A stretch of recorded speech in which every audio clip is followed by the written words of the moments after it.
has the floor. Thank you, Chair, Commissioner, colleagues. When it comes to matters of budget control, you very often hear me standing here delivering very impatient and very critical remarks.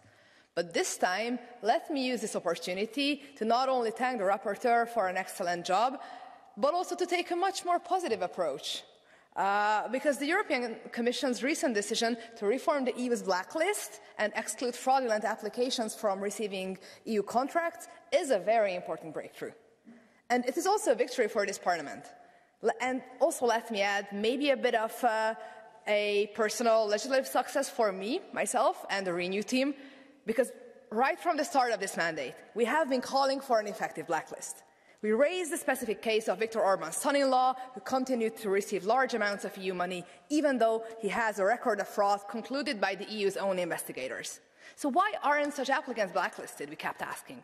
And we digged into the legislation and found that the EU indeed does have a blacklist, the so-called early detection and exclusion system, but not for funds jointly managed with member states. So in other words, it failed to cover 80% of the funds.